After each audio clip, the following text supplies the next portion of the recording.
Demak, birinchi boshlash kerak bo'lgan narsa shuki, do'stlar, koreys tilida ko'plar adashib hierogliflar deb o'ylashadi koreys tilida. Lekin koreys tilida ham xuddi o'zbek tiliga o'xshab yoki bo'lmasam rus tiliga o'xshab, hattoki mana boshqa tillarga o'xshab oddiy harflar sistemasi bor. Oddiy harflar sistemasi. Misol uchun, mana bu bittagi harf K yoki bo'lmasam G harfi ekan. K, G. Ikkita harfni birdaniga anglatadigan harfimiz ekan. Qachon, qanaqa harfni anglatishini yana gaplashib o'tar ekanmiz. Keyin o'zgarmaydigan harflar bor. Misol tariqasida mana bu bittagi N harfi. Faqat N harfi bo'lib kelar ekan. Va boshqalari ham bor. Hozircha faqat ikkita. Demak, ikkita undosh harfimiz KG hamda N harf. Okey, bunga qo'shimcha sifatida keling o'rganamiz unli harfdan. Unli harfimiz A harf bo'lsin. A hamda O harf bo'lsin. Ahamiyat bering. Bitta harfimiz vertikal, ya'ni turgan holatda, ikkinchisi gorizontal, ya'ni yotgan holatda. Nima degani? Katta palochkamiz, katta mamutdagi harfimiz ko'rib turganingizdek uzunchoq bo'lib turibdi. Bu turibdi. Katta palochka demak turgan ekan. Kichkinasi demak yotgan ekan. Bu narsa vertikal harf hisoblanar ekan. Bu yerdagida katta palochkamiz yotibdi, demak bu yotgan harf hisoblanar ekan. Okey? Demak, hozir bitta harf jo'nataman. Gorizontalmi, vertikalmi, yotgan harfmi, turgan harfmi yozib yuborishingiz kerak bo'ladi. Mana mamutdagi harfimiz V vertikal, ya'ni turgan harf, G gorizontal, ya'ni yotgan harf deb yozib yuborishingiz mumkin.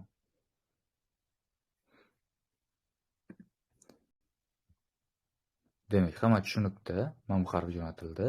Demak, ko'pchilik yotgan harf ekanligini birdan tushunib olishibdi. Demak, bu yotgan harf ekan. Okey, nima uchun bu mavzu ko'tarildi? Gap shundaki, mana bizani undosh harf bilan misol uchun boshlandi gapimiz. K harf yoki G harf. Unli harfimiz yotgan bo'lsa, mana shunaqangi harf yoki bo'lmasam bunaqangi harf bo'ladigan bo'lsa, doimo buni tagiga yotadi mana. Ya'ni, qo'pol qilib aytganda deylik, bu stol. Mana stolimiz bor, bironta bir undosh harf.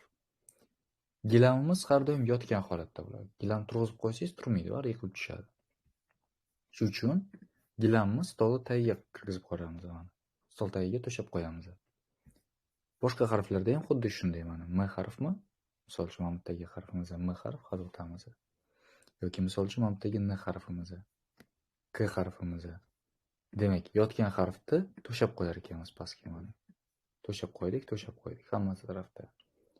Palochka tepaga, pastga ikkitalik bo'lishi ham mumkin ekan. Variantlar har xil. Demak, gorizontal harflar pastga. Yozib qo'yaman bu qoidani. Gorizontal harflarni demak qo'pol qilib aytganda gilam deb tasavvur qilishingiz mumkin ekan.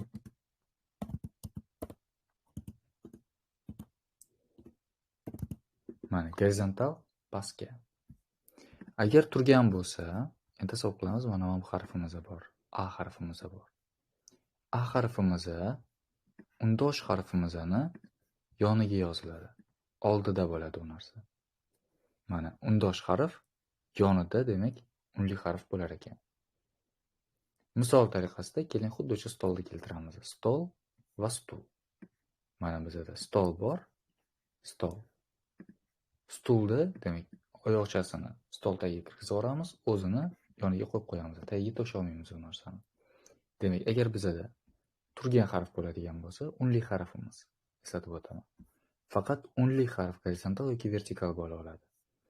Mana shu unli harfimizni turgan yoki yotgan xonaga qarab yoki to'shab qo'yamiz yoki oldiga qo'yib qo'yamiz. Mana shu tursin deb. Demak, stulchikni o'sha stolni oldiga qo'yib qo'yar ekanmiz. Tagiga to'sha olmas ekanmiz. Okey, mana shu tarafi muhim narsa ekan. Davaychi boshdan ko'rib ketamiz. Nimalar hozir muhokama bo'ldi? Demak, tak.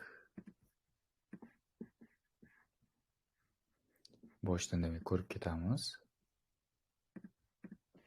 Mana bizda K harfimiz bor ekan. Mana A harf bor ekan. Bular bir-biriga qo'shilgandan keyin K bo'lar ekan. Ya'ni A harfi ko'rib turganingizdek oldiga borar ekan. Demak, buni A deb yozib qo'yaman. Buni K harfi deb yozib qo'yaman. Hozirchaga K bo'lib tursin. Keyin qachon G o'qilishini ham o'rgatib ketaman. Demak, A harfi ekan, K harfi ekan. K bo'lar ekan bu yerda. Okey, endi qaranglar. K harfimiz bor mana. Bunga O harfini qo'shishimiz kerak. O harfi. O harfini qo'shmoqchimiz. Natijada bizda kelib chiqadi KO. Ahamiyat bering. Birdaniga avtomatik tarzda kompyuter sezdi, bu gorizontal harf, shuning uchun tagiga to'shab qo'yadi. Tekis qilib chiroyli qilib to'shab qo'yadi. Demak, mana shu narsani tushunish juda muhim narsa ekan. Okey? Demak, kim tushunmay qoldi? Do'stlar, savollar bo'ladigan bo'lsa, u savollar degan joyda yozib qoldiring. Uchta so'roq belgi tagida tushunmaganingizni aytib ketishingiz mumkin bo'ladi. Ustoz, mana shu narsani tushunmay qoldim. Hozircha biz o'tdik faqat K hamda K harflarini demak. Mana shu bo'g'inlarni o'tdik. Juda ham bir muhim qismini o'tib oldik mana. Demak, hozir men vazifa beraman sizlarga yo'ra bu. Hamma tushundi meni nazarimda.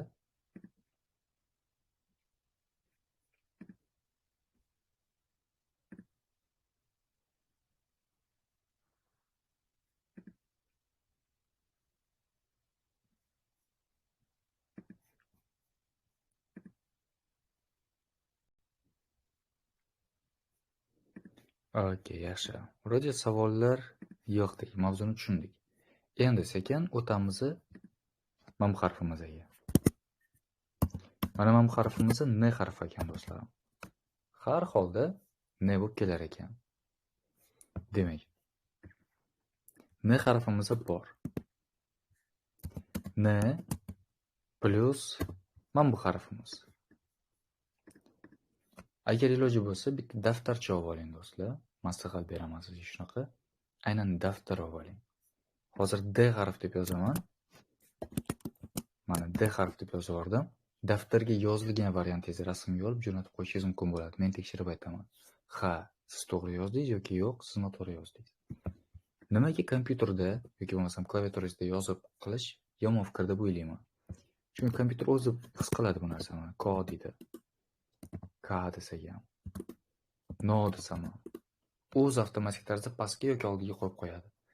Sizga esa praktika kerak bu narsani tushunib yetish uchun. Siz mana bunaqa yozib qo'yishingiz mumkin bo'ladi agar praktika qilmasangiz. Praktika kerak bo'ladi to'g'ri yozish san'atini rivojlantirish uchun. Demak, karisk harflarda, mana shu karisk harflarda bitta narsa juda muhim. Bizda o'zbek tilida ham o'rgatiladi. Ustozlar o'rgatishadi. Misol tariqasida ko'rsatib o'taman. Men nazorat etganim. Mana bunaqa narsani ko'rsatishadi ustozlar. Mana bunaqasiga yoz A harfini deydi. Mana bunaqa yozma deydi A harfini misol tariqasida. Yoki bo'lmasam B harfini mana bunaqasiga yozing deydi. Misolda kichkinagina. Mana bunaqa yozma deydi misol uchun B harfini. Koreys tilida ham xuddi shunaqa narsa bor, qoida bor. Yozmoqchi bo'lsangiz, qoida bo'yicha doimo chapdan o'ngga, tepadan pastga yozishingiz kerak. Agar siz o'ngdan chapga yozadigan bo'lsangiz, bu g'alati bo'lib qoladi. Qaysi ma'noda? Keling ko'ramiz. K harfi mana bunaqa yozilar ekan. Chapdan o'ngga, tepadan pastga ki yo'q. Endi tasavvur qilamiz, mana bunaqa harfimiz bor. Mana bu yozsangiz, bu xato hisoblanadi. Bu harfni yozish metodikasi mana bunaqa bo'ladi. Tepadan pastga, chapdan o'ngga. Birinchi o'p chapdan o'ngga keladi. Chapdan o'ngga, tepadan pastga. Bunaqa borish mumkin emas. O'chirib tashlaymiz. Boshdan olamiz. Demak, bu bitta ko'rsatib o'taman. Boshidan chapdan o'ngga kelamiz. yana tepadan pastga, chapdan o'ngga o'tkazishimiz kerak bo'lar ekan. R harfi kelib chiqar ekan. R, L harfi. То есть ko'p koreys harflari 2-3 ta tovushga ega. Bu qoidadan ham albatta ko'taramiz, gaplashamiz. Husnixat shundan iborat ekanki, tepadan pastga, chapdan o'ngga. Tak, zo'r yozibdilar Qodirov. Okey, ko'pchilik уже yozib tashlagan ekan, bilishar ekanlar. Gap bo'lishi mumkin emas. Yaxshi.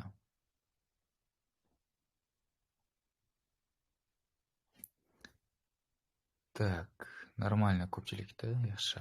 Endi davom ettiramiz yo'q.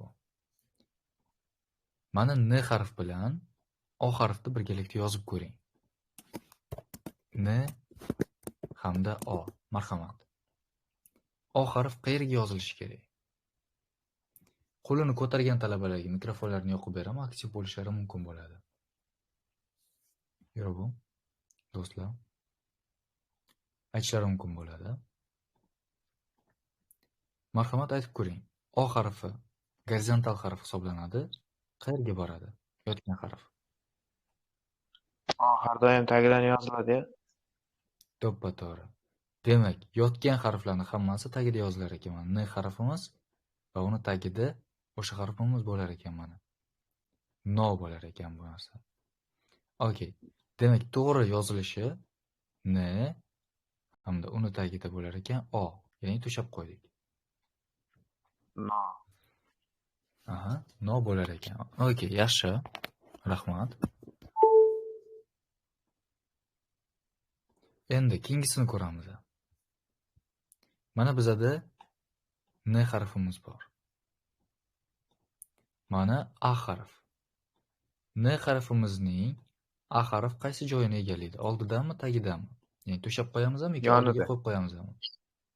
Yoniga. Sabab? Chunki bu tik turib tikamiz. Shuning uchun tiklar har doim yonidan yoziladi. To'ppa-to'g'ri. Demak, tik turganligi sababli, vertikal harf hisoblangani sababli oldiga yozishimiz kerak ekan. Mana na bo'lishi kerak ekan. Juda zo'r gap bo'lishi mumkin emas. Okey, endi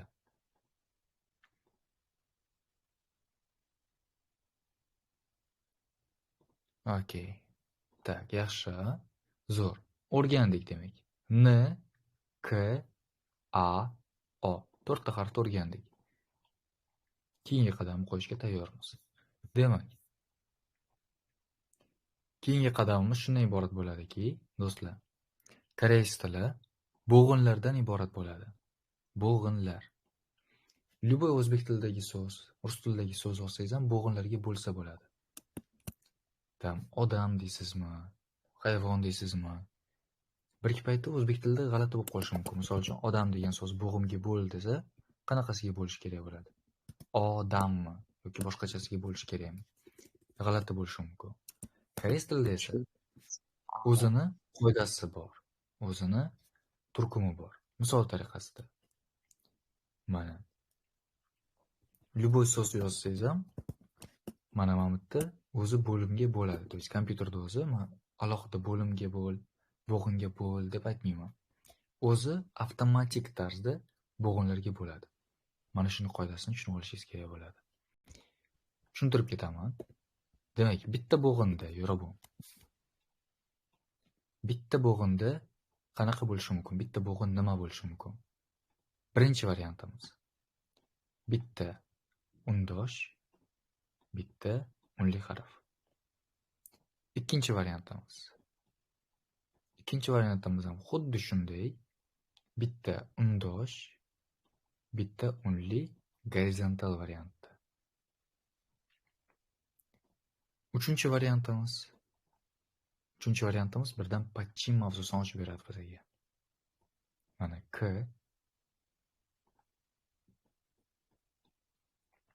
O. Endi aytaylik, mana misol uchun N harfi. Demak, uchinchi harfimiz yonida yozilmas ekan, mana bu yozilmas ekan. U ham tagiga gorizontal harfga o'xshab tagiga o'tib ketaverar ekan. Mana shunaqasiga qurilar ekan. Okey? Uchinchi harfimiz demak pastga o'tib ketar ekan, agar gorizontal harf holatida. gorizontal harf bo'ladigan bo'lsa, demak, tagiga o'tib ketar ekan. Agar bizada mana keyingi holatimiz 4-holat. Bizada mana K harf, aytaylik A harf, yana N harf keladi. Mana kan bo'lar ekan. N harf ikkalasini o'rtasida pastda joyida egallar ekan. Okey, mana shunaqa taraf bor ekan. Demak, bo'g'in bo'limlash, bo'g'inlarga bo'lish mana shu qoldi. Amalasa bo'lar ekan. Mana shunaqasi yozish kerak ekan. Bular hammasi emas, bulardan tashqari ikkitalik pachchimlik narsalar bor, lekin unga o'tishdan oldin mana shu narsani gaplashib olishimiz kerak ekan. Endi yana bitta muhim qoida. O'ta muhim qoida. Hozir yozib qoldiraman.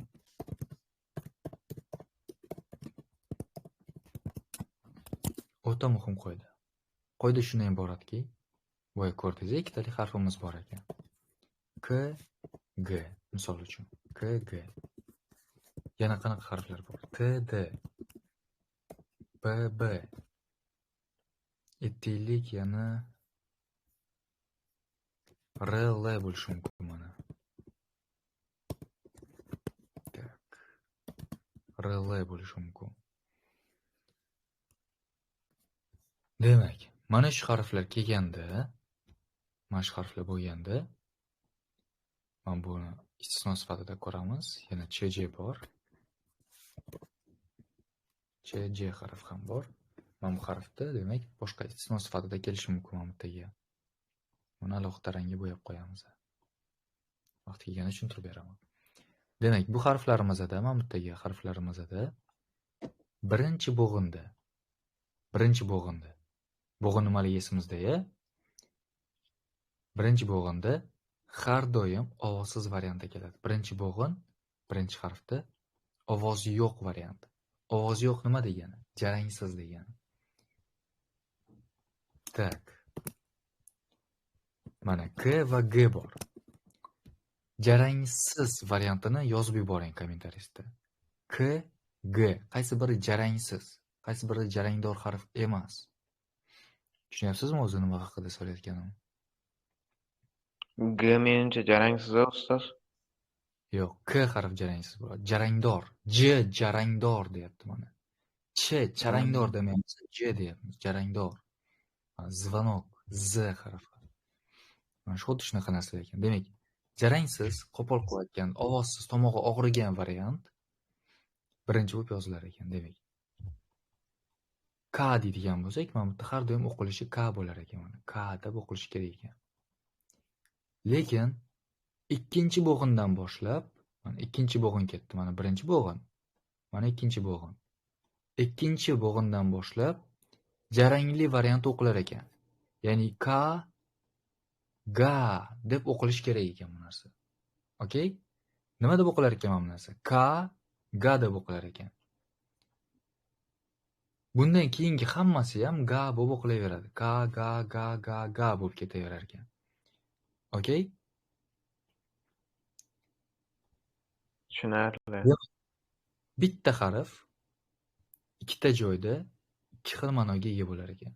Harf bitta, joy ikkita. Birinchi bo'g'in, ikkinchi joy. Mana birinchi bo'g'in bor, ikkinchi bo'g'in bor.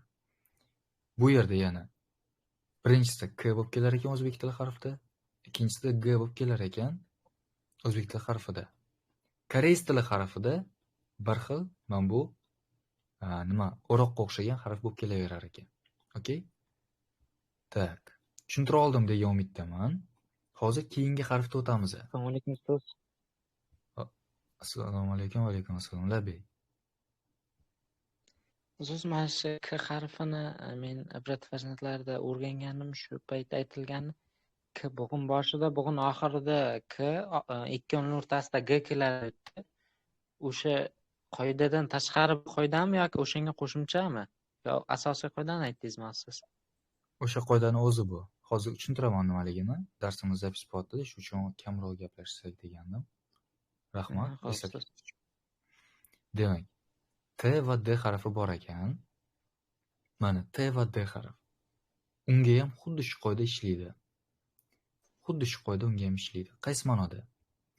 Demak, Mam harfimiz nima ekan do'stlar? Давайте men kommentariyada yozib yuboraman, javobini yozib yuboringlar. Mana shu narsa nima ekan? Tushunganlar yozib yuborsam, mana bu harfchamiz. TDT. T yoki D ekan.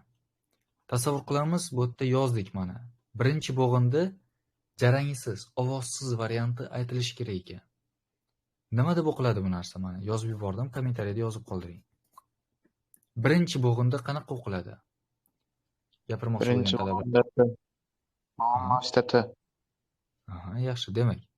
Birinchi bo'g'inda T harfi o'qilar ekan. Ikkinchi bo'g'inda esa qanaqasiga o'qiladi? Marhamat, D aytib ko'rishingiz. ikkinchi bo'g'inda D. Demak, ikkinchi bo'g'inda esa D harfi bo'lar ekan mana. Mana D harfi bo'lar ekan. Okey? В принципе, qiyin emas. Demak, birinchi bo'g'inda T, ikkinchi bo'g'inda D bo'lar ekan. Ta, mana bu harfimiz A harf bo'ladi, mana bu do'stimiz A bo'ladi. Ta, da bu o'qilar ekan. Ta, da. Okey? Bitta harf demak ikkita ma'noga ega bo'lishi mumkin ekan. Xuddi shu qoida bilan keyingi harflarni ham sizga taqdim qilaman. Televizor harfimiz. P, B harf. Nimaga televizor? Chunki 4 burchak televizorga o'xshaydi. Ikkita antennasi bor mana. Qo'pol qilib aytganda, okey? Faqat antennasi tekis buni. Bo'lmasam televizor ko'rsatmaydi mana. Televizor harfimiz bu P, B harf ekan. Okey. P, B harf Ch, J harfimizga ketib qolayotgan odamcha mana. Odamchaga harfimiz bu Ch, J harfimiz ekan. Endi marhamat, men navbatim keldi sizga. O'zbek tilida yozaman. Siz u narsani koreys tilida yozib berishingiz kerak bo'ladi. Cha, ja deb menga yozib bering. Cha, ja qilib yozib bering. Marhamat. Mana shu o'tilgan harflardan foydalangan holda cha, ja deb yozib bering. Rasmga olib jo'natsangiz ham bo'ladi do'stlarim. Cha, ja deb yozib berishingiz kerak bo'ladi.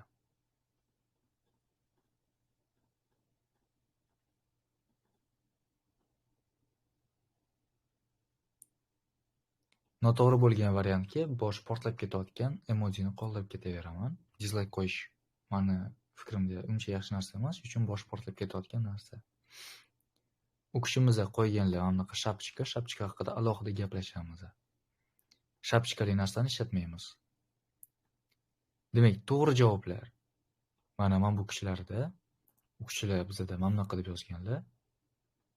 Mana cha, ja bo'lar ekan. Demak, birinchisida ch harf bo'lib o'qilar ekan, ikkinchisida j harf bo'lib o'qilar ekan bu harfchamiz. Okey? Cha, ja. В принципе, qiyin emas.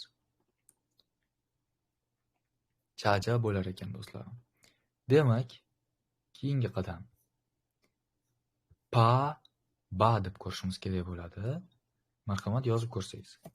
Pa, ba. Pa, ba. Marhamat, yozib bering. Kommentariyada yozib qoldirishingiz mumkin. Jo'natib qo'ydim Telegramda.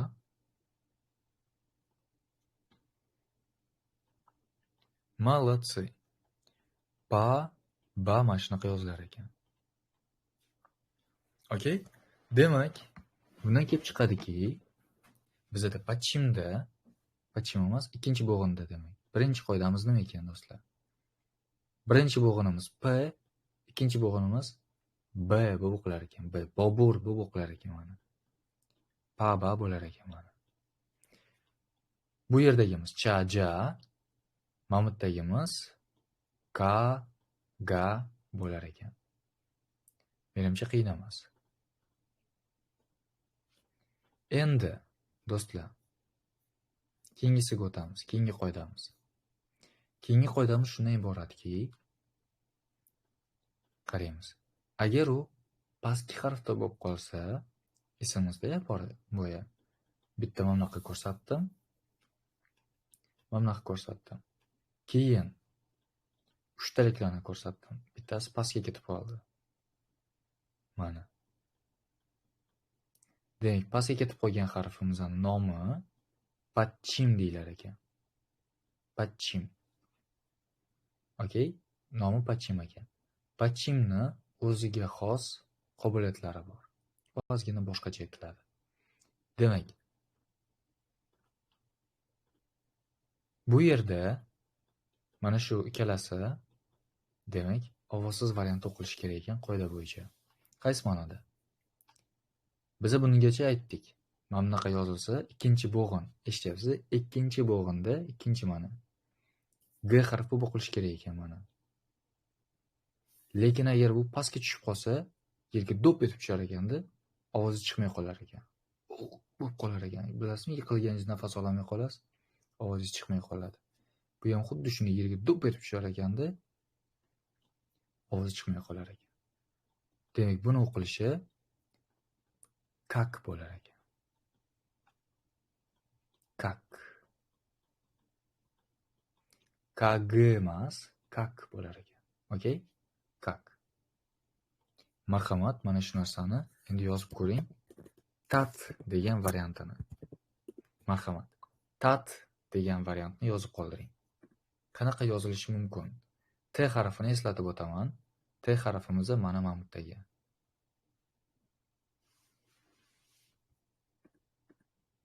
Oyga o'xshaydi. Okey, tat to'ppa-to'g'ri, tat bo'lib yozilar ekan. Malatsi, gap bo'lishi mumkin emas, zo'r. Okey, endi keyingi qadam.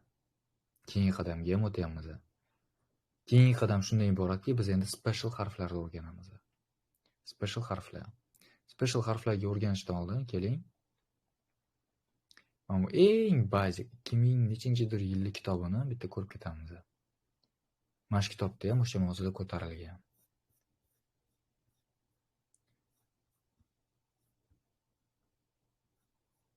Tak.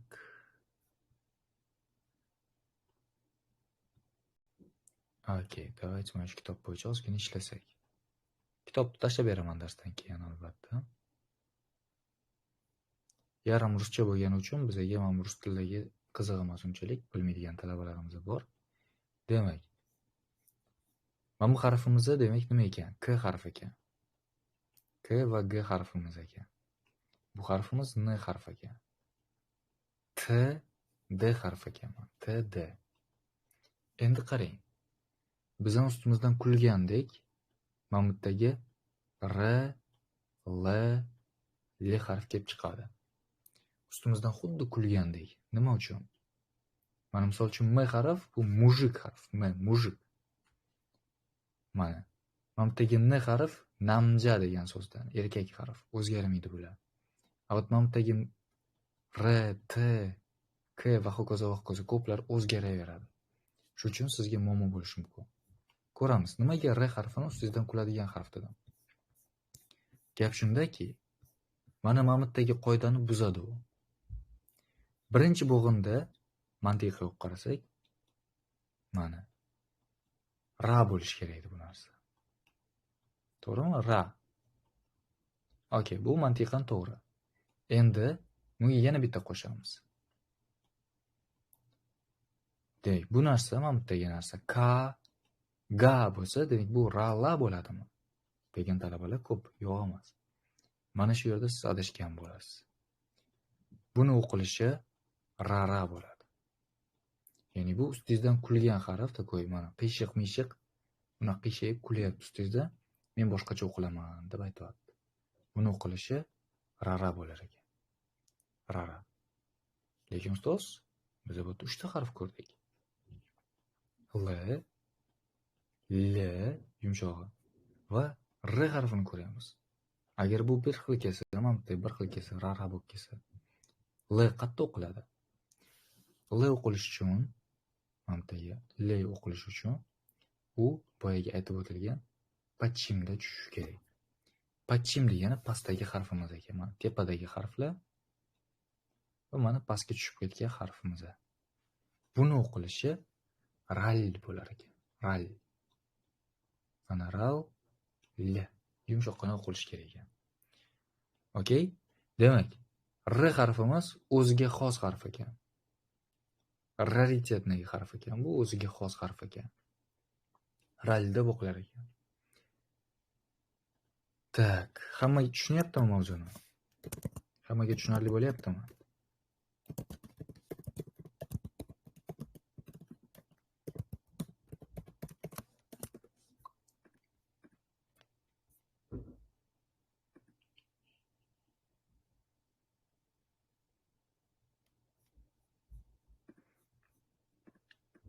Okey, o'zi hammaga tushunarli bo'lyapti. Yaxshi gap yo'q. Endi yana bitta narsani o'rgatib ketaman. Demak, bizda K, G harfimiz bor edi. Bu harfimiz qaranglar qanaqa edi. KG harfimizni mana bunaqa yozilayotgandi.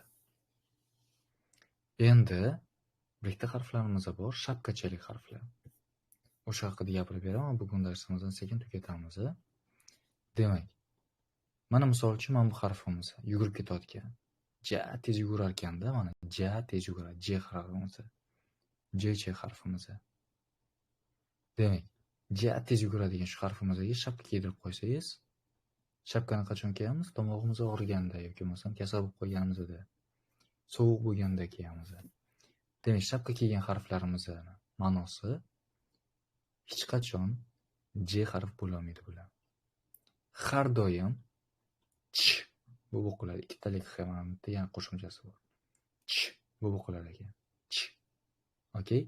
Demak, mana bizning K harfimiz. To'g'rimi? K harfmi?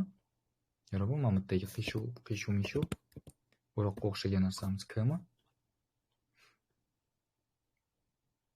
Maza?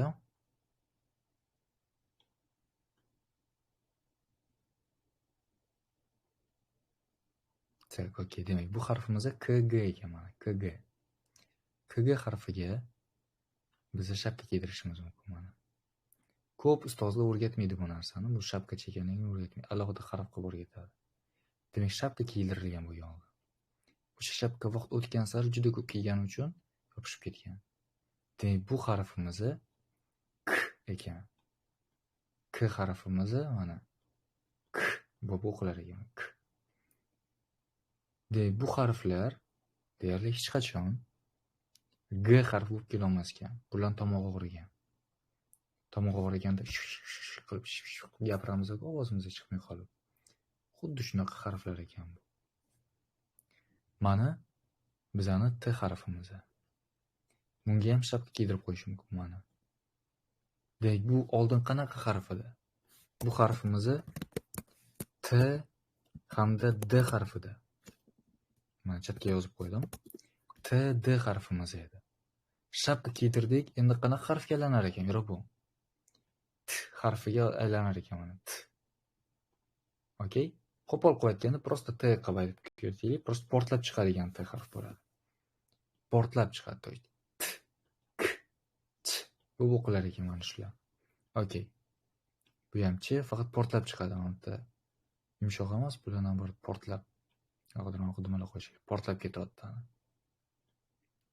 Demak, bularning ovozi chiqmay qolibdi. Yana bitta harfimiz bor, qaranglar. Boya televizor harfidan P dedik. P, PB harf ekan. Bunga agar shapkacha kiydiradigan bo'lsangiz, Xitoy so'zi bo'lib qoladi. Rostdan xitoylikdan shunaqa so'z bor, oy degani. Osmondagi oy bor, o'sha narsa degani bu narsa. Shunaqa bo'lib qolmasligi uchun, xitoyliklarga o'xshab qolmasligi uchun o'zgartirgan kirasiz, ozgina uzunroq shapka kiydirgan. Mana bu yerda ozgina cho'zishgan, o'xshab qolmasligi uchun. Plus mana bu yerdagi sharfini olib tashlagan. Esa baribir odam bo'lmaysan, sharf kiyibsan ham deb yechib tashlagan sharfini. Demak, nimaga sharf? O'rtada turibdi-da sharf. Tepasidagi shapkacha. Demak, shapkachasini kiyib olibdi. Sharfini yechib tashlabdi. Menga yarashmaydi sharf deb. Mana shu harfimiz demak PB harfida. PB. Kim aytib ko'radi? Qanaqa harfga aylandi bu kasal bo'lib qolib? Qo'lini ko'targan talabaga beraman mikrofonni. Yo'q, shuni aytishingiz mumkin, mikrofoningiz yoqiq bo'lsa.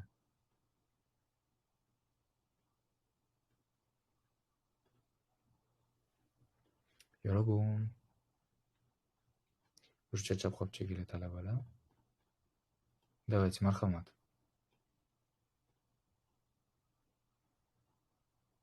R harfli talabamiz gapirib ko'ring. Pga aylanadi. P portlab aytiladi. Ga aylanar ekan. P portlab aytiladiganga aylanar ekan. Okey? Bu harflar B bo'la olmas ekan. O'rtada kelsa ham, boshqa joyda kelsa ham mana P harf, A o'sha harfcha mana. Shapkacha kiyib olgan. Mana shapkachasi. Buni o'qilishi pa ba bo'lmaydi уже do'stlar. Pa ba bo'la olmaydi bu. Bu papa bo'ladi. Papa. Mana shunaqasi portlab chiqadigan ovozga aylanar ekan. Bugungi darsimiz shu yergacha.